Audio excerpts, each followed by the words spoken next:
I will give a word about myself, and then and a word about a little bit about MCS as well, and then I'll let Aditi do the same thing. I've been in IT for more years than I'd like to count, probably since the late 70s. And for the last 15 years, I've worked exclusively in IT security. As I mentioned, I'm a partner at MCS. At MCS, we provide a full risk of cybersecurity services, a full gamut of security testing services from scanning and pen testing and code review, et cetera. But then today, we're going to be talking about the compliance services that we offer, that are relevant to this discussion today, gap analysis and actual implementation through certification. We've been in business since 2005, and we've got probably something around about 150 customers or so. So that's just a brief word. Adi, I'll let you introduce yourself now, and please say a word about Acorian, and then kick us off into the discussion here. Thank you, Tom. Good morning, good afternoon, folks. My name is Aditya, Adi for short. I am the managing director of Acorian. So Acorian's been around for a couple of years now. We've been a high trust assessor from 2018. We've done over 400 engagements across the various compliance frameworks, security compliance frameworks of the world, whether it's high trust, HIPAA, ISO 27001, SOC 2, NIST, CSF, GDPR, CCPA, other ISO standards, etc. Acorian is also a high trust assessor and a SOC 2 auditor. That's basically a quick introduction about ourselves. Along with conducting a lot of compliance-based services, Acorian also provides penetration testing services, red team engagements, etc. So we have a comprehensive end-to-end service line, which allows us to cater to industries like health, financial services, B2B tech, e-commerce, retail, SaaS, etc. That's a little bit about ourselves. Thank you so much for joining today's webinar. So one of the things that I'd like to first kick it off is, why should one really think about security certification or attestation of any nature? There's so many different acronyms out there in the world. Which one's right? Why should you go with one of them? I think today, as you work with clients, and if you're a service provider, a SaaS provider, you're anybody who's engaging with a larger client or a government agency, you need to meet and maintain some level of security, because you need to showcase security assurance to these end customers or partners or acquirers. So today, it's truly table stakes for doing business. It has become a growing customer prospect request. In order to meet the third-party requirements of vendor risk, one needs to ensure that they have some level of security assurance that they can showcase, and security certifications have become the way to be. It also allows you to truly build trust and improve your security. Now that you have a benchmark to attain, you automatically work towards having the right policies, the procedures, the SOPs, and control implementation in place in order to meet this particular standards or requirement, or this benchmarks requirements. It allows you to truly accelerate market growth, right? So when I talk about accelerating market growth, I today see security being an enabler for allowing organizations to grow in their business, for the simple reason that it takes away the conversation of security and assurance of one's data from off the table, and allows you to focus on true growth, right? So now that you have a security credential, you're upkeeping it, you automatically can take out that question off the table and move towards growth of the business. And lastly, it allows you to work on continuous improvement. So that said, I'm going to hand it over to Tom, who's going to talk about some of the other some of the benefits and how do you kind of consider what's the right standard. Yeah, we'll talk about some of the drivers here, and obviously the benefits that Adi was just talking about imply what some of the drivers are. But what's the right cert? What goes into my decision? Ideally, I'd like to be certified in everything, right? But of course, there's limits. It's time, money, and technical resources. So I'm going to have to prioritize. Here, you can look at a number of things. The first column here is really something to remember throughout as you're making your decision. certification to meet the market's demands, yes, but certification is about you being secure, not just checking off a box, right? And even just satisfying one key customer. If my eyes are focused too narrowly, I satisfy one need, I could leave my areas of my business exposed. Checking off the box isn't going to help you if you get a breach somewhere, right? So when considering all of these various certs that we're going to be talking about today, keep in mind that the end game here is that your business, your information, your customers' information, your partners' information is secure, right? So we see on this slide, sometimes it's easy to choose what type of framework. The customer demands can point us, very particularly at that. If you look at this, these next two here, the customer demands and meet the mandates, maybe you sign your contract with the customer and it's very specifically says you have to follow a particular security standard. Okay.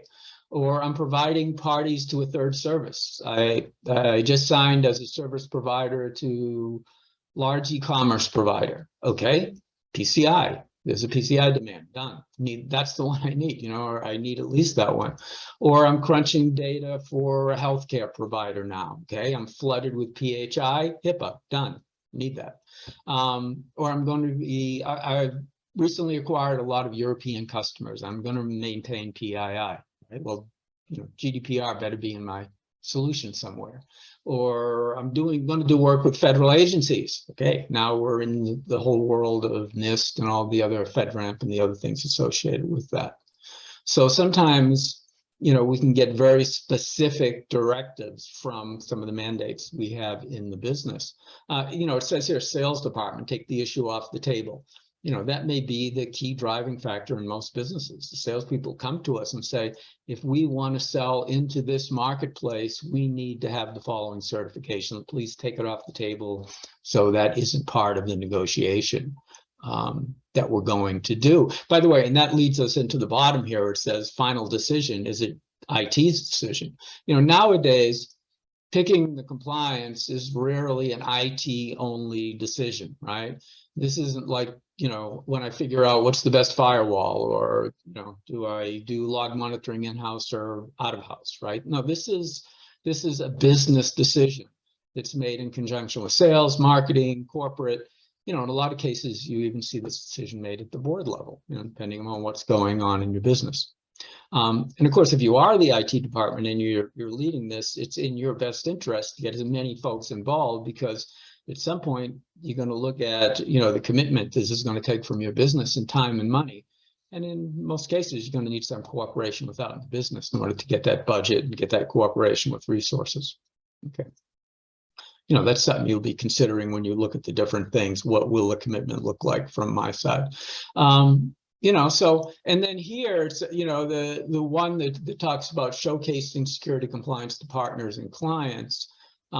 Here's maybe I don't have any of those specific requirements we just talked about. Maybe my customers and partners just want to know that I have a strong security framework set up. So here the idea is to, and we'll talk about that in a moment here with ISO and SOC 2, but here the idea is to set up a broad framework and then be able to develop from there.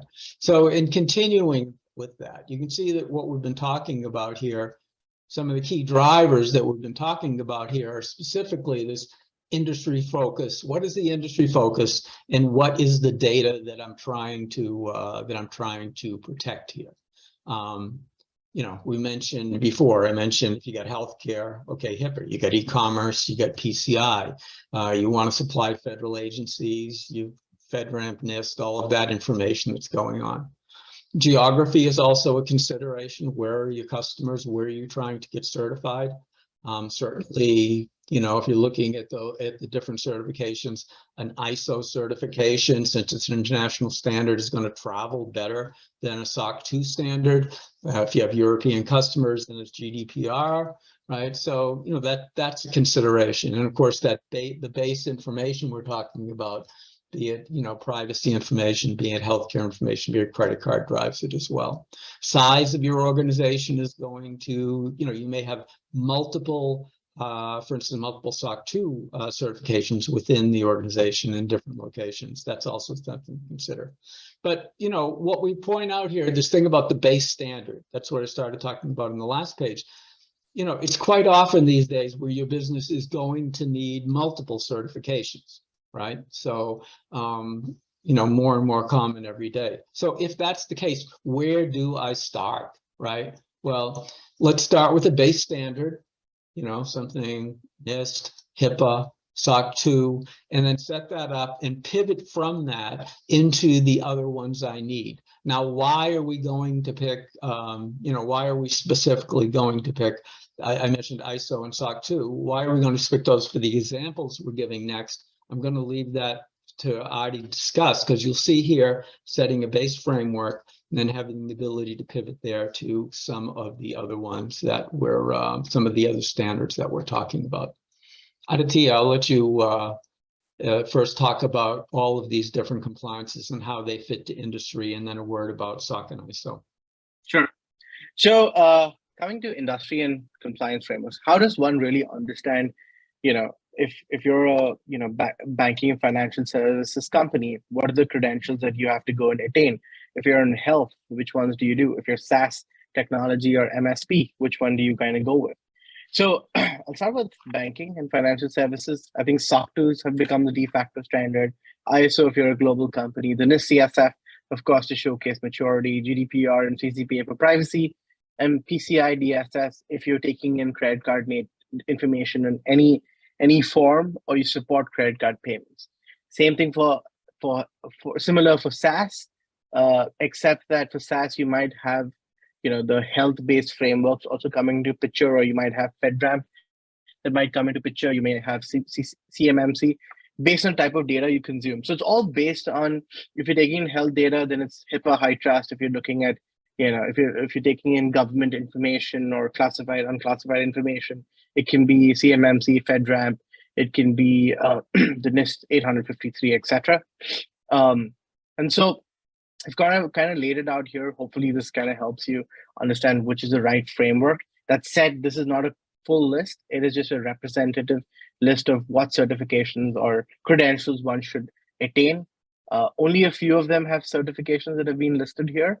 A lot of them are just standards or frameworks that you can work towards, you know, meeting, which, for example, the NIST CSF, right? So that said, I'm just going to jump into the ISO and there's 27001 and SOC 2. So, you know, I'd like to call out, and I've basically called out both of them side by side. This has primarily been the most common credentials in the last 5 years for companies to try and attain as their first security credential. If you're more global, the ISO is something that you might want to adopt. If you're more North America centric, then the SOC 2 is a SOC 2 report is a great credential or great report to showcase security assurance to your customers about, right? There's a little subtlety in differences in what kind of, you know, who can attest to it, and, you know, who do you kind of have to work with to get a certification. And ISO requires a registrar, a SOC 2, you know, a licensee CPFM. The validity is 3 years for a SOC 2, and ISO. A SOC 2 is valid for a year. The implementation is right about the same amount of time. Also, the number of controls are very, very similar. Security controls have to be applied for both. So the main difference in the two is, I would call out, is, you know, the ISO is more global, SOC 2 is more North America centric. In a SOC 2, you can have different nuances to it. SOC 2 is governed by something called as Trust Service Criteria, or TSCs. You can have security, availability, confidentiality, processing integrity, and privacy. You kind of decide which one applies to you based on the type of nature of business you're in. But the security is the base TSC that everybody has to, you know, meet and maintain. The ISO, and the last difference is the ISO is a framework and the SOC 2 is an auditing procedure. And the SOC 2 has two types of audits, the type 1 and the type 2. The type 1 is typically for organizations looking at the SOC 2 for the very first time, who have controls in place but do not have maturity to showcase. Whereas, you know, a type 2 essentially focuses on at least showcasing 6 months steady state or control maturity and process maturity of your organization, which can then be accepted as a credential. The type 2 is a more sought after credential when it comes to a type 1, because it does showcase that you've had these processes in place, and thus, end customers might request for these, right? Yeah, so that's a little bit about a brief. These are the two most common base standards, and that is adopted around the world, and especially in North America. So this is basically, what I'd want to talk about. I'm going to let Tom talk about some of the other credentials out there. Okay, thank you, Adi. Yeah, no, and before we branch out and look at all of the other certs, because there's a lot of other ones, we'll just, what you look at here is, what am I getting into here? For instance, in these two certifications that we just talked about, what's it going to take me? What is my investment in here? So you see here the phases, and they're essentially broken down into this preparation phase on the left, the pre-audit phase, that is me getting ourselves set up, getting our business set up before the actual auditor comes in. And then we've got the actual auditing phase, and then the continuity, the renewal phase. So now, you can see the time period for the pre-audit and the auditing activity. We're not talking months and months here. We're talking about a couple months, right? The wild card in all of this is this prepare phase, right? In the prepare phase, that is, am I ready right now to, to even think about calling in an auditor? And that phase, you can see the wide range, it says here, 2 to 6 months. Well, I think of it more like 2 weeks to infinity, right? I mean, sometimes you go into a place and they've never done a penetration test. They've never done a scan. So obviously all of, that would have to be implemented. How long does it take to implement that? Or even longer things. Or sometimes you go in and people are doing everything properly and right. They're ready for an audit today. But guess what? They haven't written anything down. They don't have any policies and procedures. So the preparation time can get, elongated. So there's that time to consider. And that's the hardest time to estimate when people come to us cold and say, how long is it going to take me? Well, first we have to do a gap analysis of your environment and find the difference between where you are now and where you have to be in order to get this certification. So once we go through that gap analysis, that preparation phase, then it's time to seriously look at, what we're going to do here. So the pre-audit that we're talking about here is, you're going to be paying someone to come in here and do an audit. You don't want to fail the audit, right? So the pre-audit is, in ISO, it's also called an internal audit, right? It's an audit done in-house before I call the auditor in to make sure we're right here. SOC, it's the same thing. You'd want to set yourself up to make sure, if you've got an internal auditing department, they can do it, or you can do it within the IT department, or, or something like that. Actually, with ISO, you can't do it within the pre-audit. Has to be done outside of the IT department. But when the auditor comes in, they're going to expect this thing is ready to go. And so then they're going to come in, and that's what we got here. We've got the type 1 and type 2. In the SOC, in the ISO world, you've got this, stage 1 and stage 2 type audit that goes on. Stage 1 is essentially, are these guys set up? Do they have documentation in place? Have they written the right regulations and rules? Okay, now are the controls in place? That's stage 1, stage 2. In SOC is it's a deeper report that comes out of the SOC certification.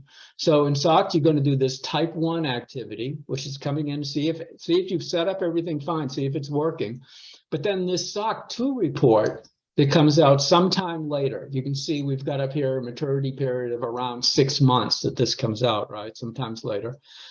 That's the one that says, not only was it in place at that time and place, I looked at it before, but it's not been working for 6 months and it's working fine, right? So that SOC 2 report comes out there. It says 1 week here, but keep in mind, this wall clock time is, like 6 months or so. And then in addition to the work done before, the actual auditing work, there's continuity work, right? So for SOC 2, there's going to be an annual renewal audit that comes up. For ISO, there's going to be, after that first full audit, there's going to be 3 years of maintenance audits, they call them, which are smaller audits. And then on the 4th year, you return to the major audit again. So usually a key question, how long does it take? This gives you a general idea. Again, that preparation time being the wild card in how long it's actually going to take. Okay, so why did we have Adi go through the ISO and SOC comparison there? Why did we lay out that one as opposed to, PCI or HIPAA or something? Because remember, we said you get yourself a base standard and you pivot. This is a great base standard. As you see here, if you put SOC 2 in place, for instance, look at HIPAA, you've already got 51% of HIPAA done. Those controls, this is 51% of the requirements, the controls that are defined in there are actually satisfied at this point. And one thing to keep in mind here, when I say 51%, it's really more than 51%. Because remember, we were just talking about that prepare phase, right? Well, if you've done the prepare phase, you've probably done all the prepare phase for HIPAA as well. So now what you're talking about is 51% of that remaining time. So if prepare took you 40% of your time, you're talking 51% of 60% of the time it took you to do the SOC 2 attestation to begin with. Okay, so it gives you an idea here of why these would be good ones to use as a base and pivot off of. And now we can look at some of the other more specific ones. Adi, I will send it back to you to look at HIPAA High Trust. Sure. So HIPAA and High Trust have become very, very, very popular health data security certifications or frameworks to look at. The HIPAA is a framework. It doesn't have a third-party certification. It is governed by the government. Updates are based on Congress, and there's no third-party independent contractor. What you get from HIPAA is a set of requirements, a set of rules that you need to ensure that you're meeting in order to safeguard health data securely. There are certain mandatory annual activities that you have to conduct in order to state that you're HIPAA compliant. But as long as you're following these rules, you don't need to get a third-party attestation. And that said, the High Trust is more newer. It's a couple of years old now, but it's growing very, very fast as the gold standard of health data security. And it is an attestation that is being looked at by multiple companies around the world to showcase health data security and assurance to their customers. So if you're anybody who's in health or is in SaaS or is a service provider who's consuming health data, this is a certification to look at because it's extremely prescriptive.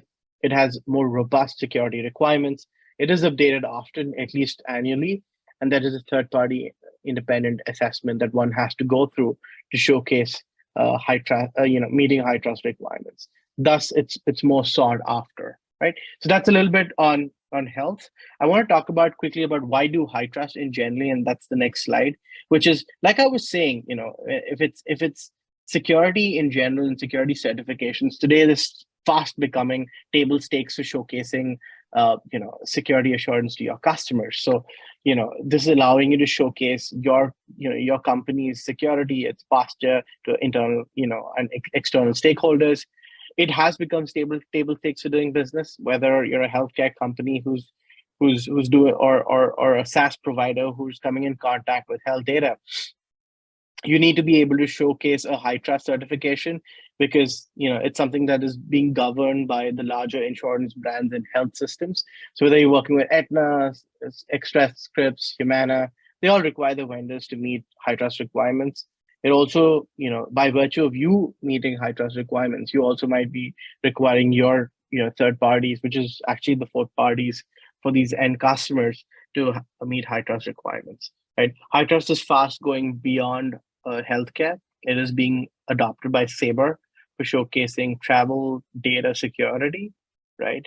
The level of rigor that high trust requires truly showcases that you're 100% on board with bringing on security, meeting the requirements. You're extremely serious about it, and it frankly covers the entire breadth and depth across 19 domains of high trust. Right? And hence it's extremely popular. So yeah, so that was a quick discussion on HIPAA and high trust. I'm going to hand it over to Tom for PCI.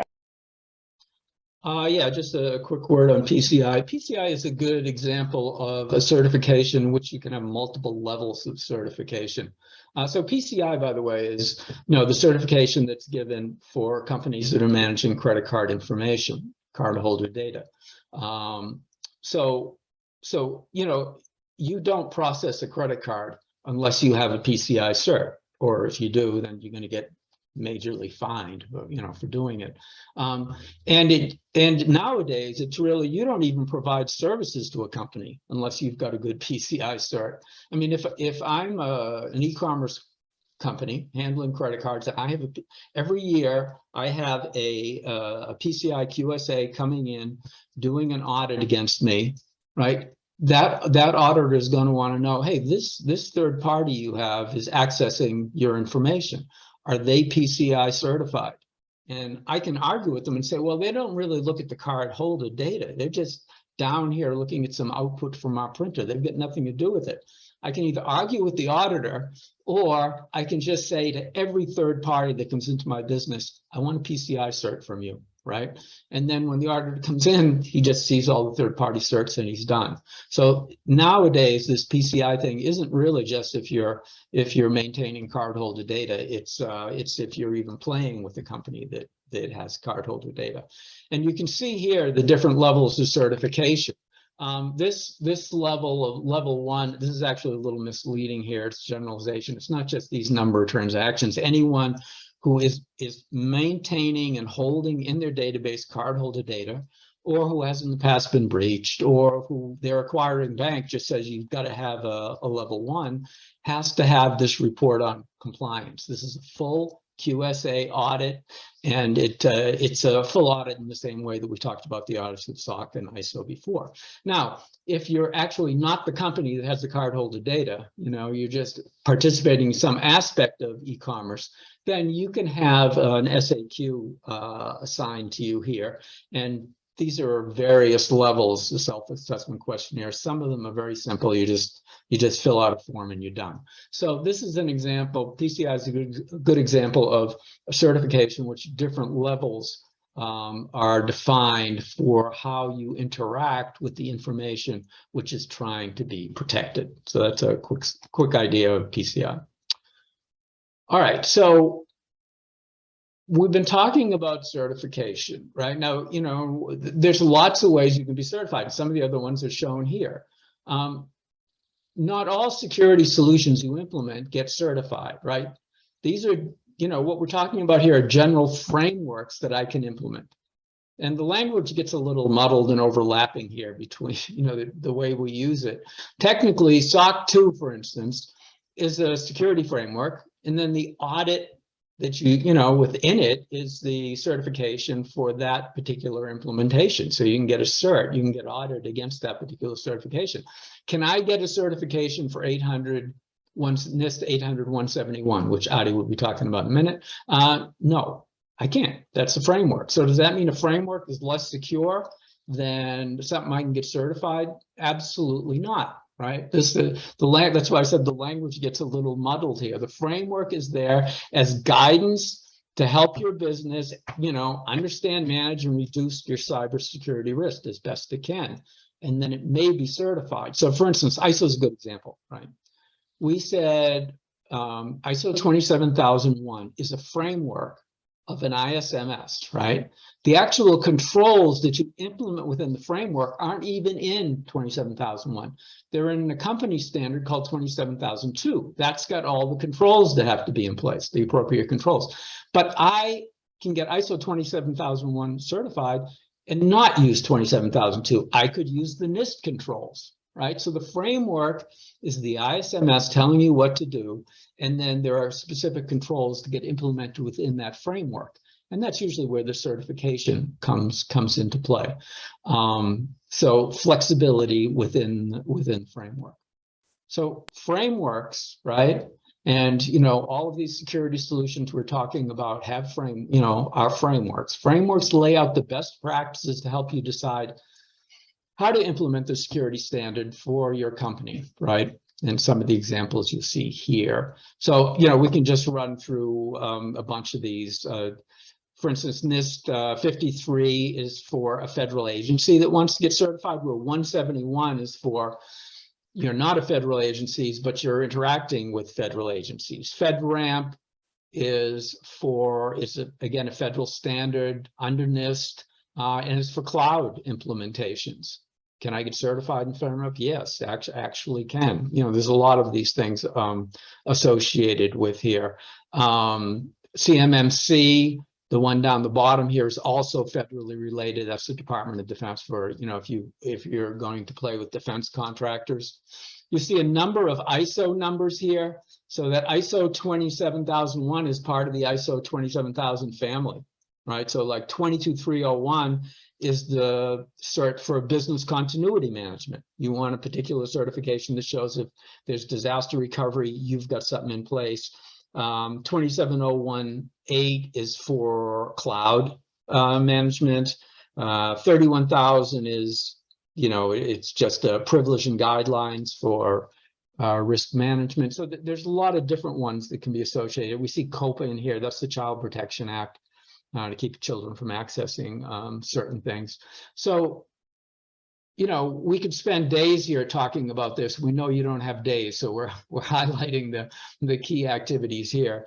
But a little word behind NIST, since some of you may play with the federal agencies, and NIST is a key component about that. I'll let Adi address the NIST point here. Adi? Yeah.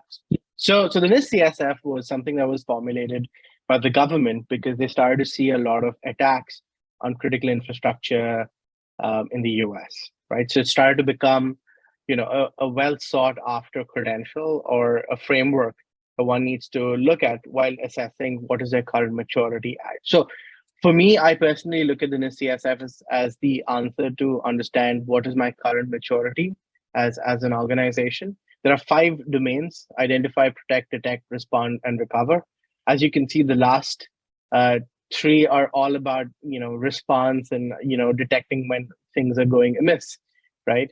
And so NIST CSF, essentially using the NIST CSF, you can assess what is your current maturity at, which I will define as the current profile. Then you can remediate, and then you can identify what kind of, once you've identified your gaps, you can go ahead with remediation, start remediating some of these, and move towards your desired maturity. Then the CSF has also published for various organization types, what should their desired or target profile look like? For example, financial services might have a score of 5, or 4, 4.2. Health might have a score of 4.1. So you can find these scores, and these become benchmarks that you need to attain in order to state that you've truly met the requirements of NIST CSF. I'd like to quickly talk about, a case study now. Typically, we've seen a lot of companies. We work with a lot of B2B SaaS organizations that need to, comply with high trust SOC 2, ISO, GDPR, PCI, just because of the nature of business, right? Now, this particular SaaS company takes in a lot of information. They're global in their nature. How did we kind of work with them, and how did we implement the common control framework? So, when we start to look at the entire setup as NCS and Aquarian, we realize that there has to be one standard that is a base. So we use the SOC 2 as the base. We started implementing all the various requirements, told the customer what are the current gaps, helped them around the entire remediation part, and then got them attested on SOC 2. Once that was done, we then made the pivot to ISO, which is very similar to the SOC 2. That was an easier pivot. We were able to do that in 45 days.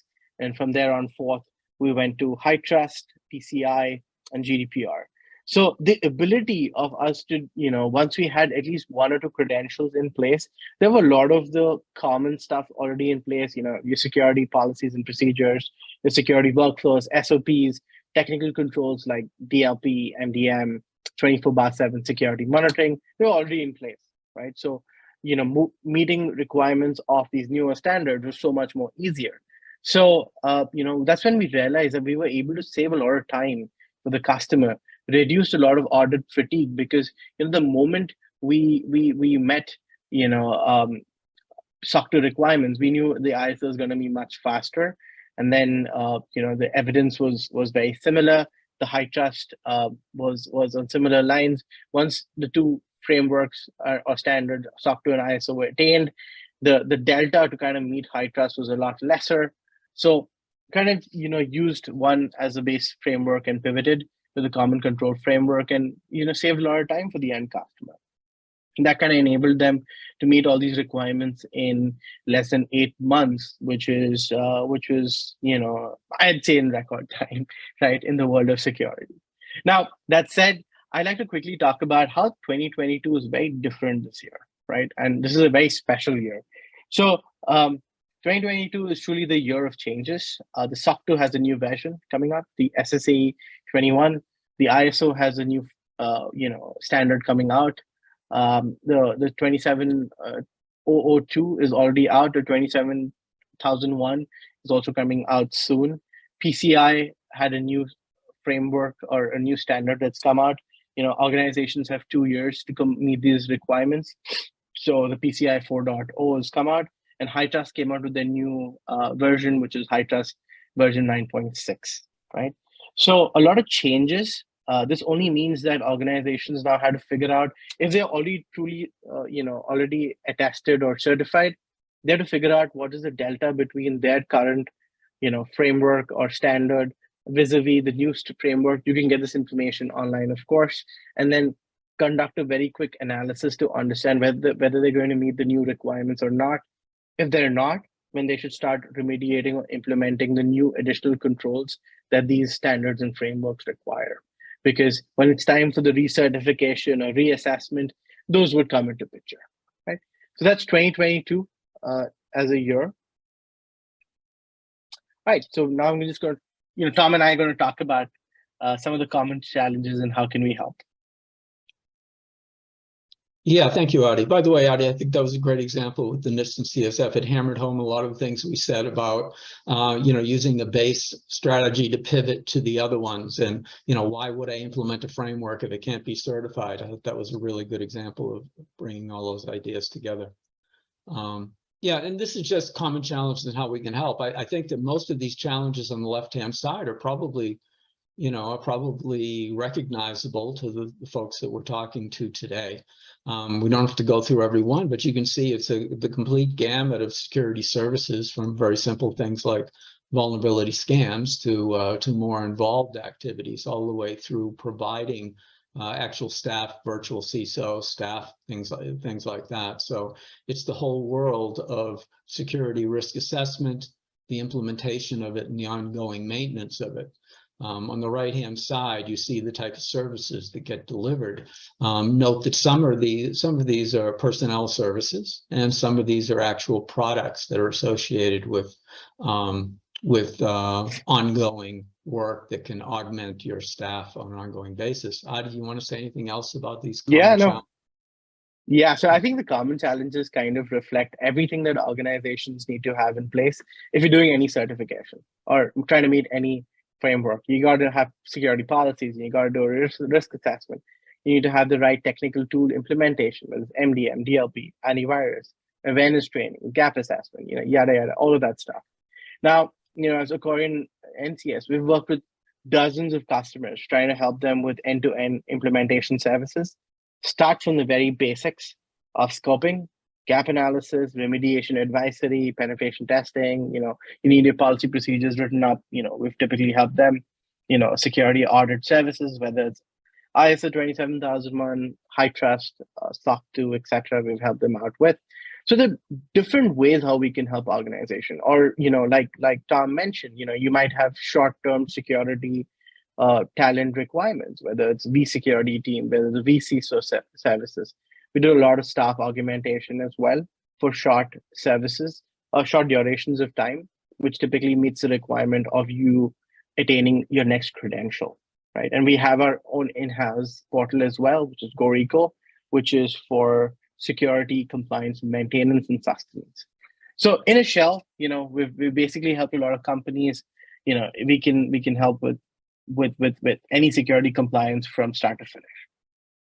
Now, that said, we'd open it up, Q&A. We've also called out Greg's contact details. If you'd like to touch base with him and talk more, I'll let Tom talk about it. Yeah, Adi, I can see one question that came in. I'll start and answer and then hand it to you. We can see that this is going to require a lot of resource for any of the certifications.